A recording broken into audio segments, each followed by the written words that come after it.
व्रत का पूजन कैसे किया जाता है। तो देखिए, भाद्रपद माह के शुक्ल पक्ष की सप्तमी तिथि को संतान सप्तमी के नाम से जानते हैं। इस दिन संतान सप्तमी का व्रत किया जाता है। माताएं ये व्रत अपने संतान की लंबी उम्र, अच्छे स्वास्थ्य और उज्जवल भविष्य के लिए करती हैं और संतान प्राप्ति के लिए भी ये व्रत किया जाता है। यानी कि संतान से संबंधित कोई भी समस्या हो तो उसके निवारण के लिए संतान सप्तमी का व्रत किया जाता है।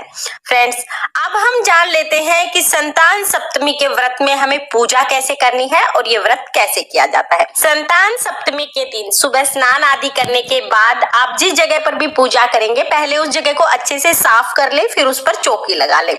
संतान सप्तमी के दिन माता पार्वती और भगवान शिव शंकर की मिट्टी की मूर्तियां बनाकर उनका पूजन किया जाता है।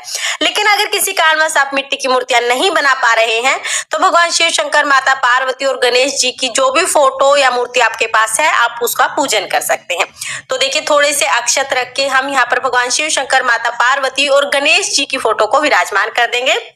इसके बाद देखिए, मैंने यहाँ पर मिट्टी की मूर्तियां बनाई है। तो गणेश जी की हमें मूर्ति बनानी है, माता पार्वती की और भगवान शिव शंकर की मूर्ति बनानी है। मूर्ति आप कैसी भी बना ले, जरूरी नहीं है कि कोई विशेष आकार आपको देना है। आप पिंड आकार में या गोला आकार में जैसी भी मूर्तियां आपसे बनती हैं वो बना सकते हैं। उसके बाद देखिए, हम दिया जला देंगे। तो यहाँ पर हमें देसी घी का दिया जलाना है। सबसे पहले हम शुद्धिकरण करेंगे, तो जल के छींटे हम लगा देंगे। जो फोटो हमने ली है उस पर भी जल के छींटे लगाएंगे। उसके बाद देखिए, हम जल चढ़ाएंगे। तो सबसे पहले हमें जल से अभिषेक करना है, जल से स्नान कराना है। तो गणेश जी को, माता पार्वती को, भगवान शिव शंकर को हम जल चढ़ा देंगे। उसके बाद हम पंचामृत से स्नान कराएंगे। आप पंचामृत से स्नान करा सकते हैं या फिर आप कच्चे दूध से स्नान करा सकते हैं। और इसके बाद फिर से हम एक बार जल से स्नान करा देंगे। तो देखिए, 3 बार स्नान कराने के बाद फिर हम यहाँ पर सभी को वस्त्र स्वरूप कलावा समर्पित करेंगे। तो यहाँ पर गणेश जी को, माता पार्वती को, भगवान शिव शंकर को कलावा समर्पित कर दिया है। जो फोटो हमने ली है उस पर भी हम कलावा समर्पित करेंगे। अब हम सभी को तिलक करेंगे। तो भगवान गणेश जी को और माता पार्वती को रोली से तिलक करेंगे और भगवान शिव शंकर को रोली, सिंदूर, कुमकुम से तिलक नहीं किया जाता है। तो भगवान शिव शंकर को हम चंदन से तिलक करेंगे। तो यहाँ पर देखिए, चंदन समर्पित कर दिया है हमने। इसके बाद हम जनेऊ समर्पित करेंगे। तो यहाँ पर हम गणेश जी को जनेऊ समर्पित कर देंगे, भगवान शिव शंकर को जनेऊ समर्पित कर देंगे और माता पार्वती को हमने वस्त्र स्वरूप कलावा समर्पित कर दिया है। अगर आपके पास चुनरी है तो आप चुनरी भी समर्पित कर सकते हैं। इसके साथ ही देखिए, संतान सप्तमी के व्रत में दुर्वा घास का बहुत अधिक महत्व है। तो दुर्वा आप जरूर ले आए इस दिन और भगवान गणेश जी को, सभी को हम दुर्वा यहाँ पर समर्पित कर देंगे। तो दुर्वा घास आपको जरूर ले, गणेश जी को, सभी को हम दुर्वा यहाँ पर समर्पित कर देंगे। तो दुर्वा घास आपको जरूर लेके आनी है। इसके बाद हम भगवान शिव शंकर को बेलपत्र समर्पित करेंगे। इसके बाद हम भगवान गणेश को, भगवान शिव शंकर को, माता पार्वती को फूल समर्पित करेंगे। तो अगर आपको लाल रंग के फूल मिल जाए तो बहुत अच्छी बात है, नहीं तो जो भी फूल आपको मिल जाए आप वो समर्पित करें। भगवान भोले शंकर को हम सफेद रंग का फूल समर्पित करेंगे। इसके साथ ही देखिए, जब भी आप कोई विशेष पूजा करें तो उसमें दक्षिणा जरूर समर्पित करें। दक्षिणा पूजा में रही कमियों को पूरा करती है, तो दक्षिणा समर्पित कर देंगे हम। इसके साथ ही माता पार्वती को श्रृंगार का सामान समर्पित करेंगे। तो श्रृंगार की जितनी भी चीजें हो सके आप वो श्रृंगार समर्पित कर सकते हैं। जो संतान सप्तमी का व्रत है, इसमें डोरा बनाया जाता है। वैसे तो बहुत से लोग चांदी का एक कड़ा बनवा लेते हैं या चांदी का छल्ला बनवा लेते हैं, 1.25 तोले का। जितनी संतान होती है उसके हिसाब से कड़ा या छल्ला बनवाया जाता है।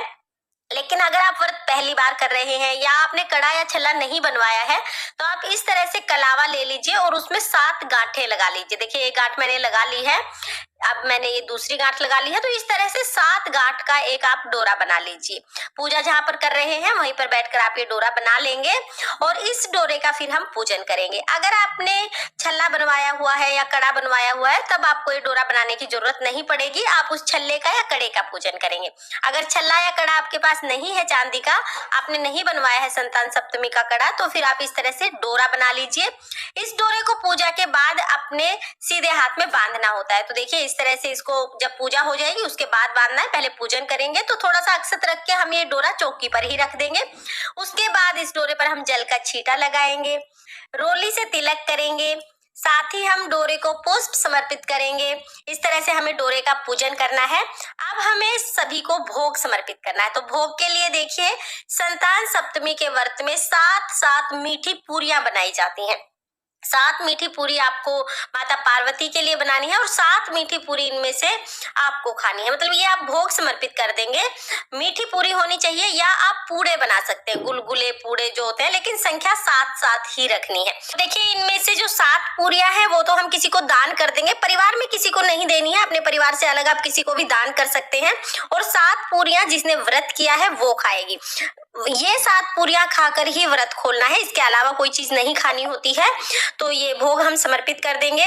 इसके बाद जल का लोटा लेंगे और कहानी सुनेंगे। तो देखिए जल हमने समर्पित कर दिया है, धूप हम दिखा देंगे, दीप हम दिखा देंगे, और अब हम संतान सप्तमी की व्रत कथा सुनेंगे। यहाँ पर कथा सुनने के लिए हम अपने सीधे हाथ में चावल लेंगे और फूल ले लेंगे। आप चाहे तो सिर्फ चावल लेकर भी कथा सुन सकते हैं या फूल लेकर कथा सुन सकते हैं, खाली हाथ कथा नहीं सुनी जाती है।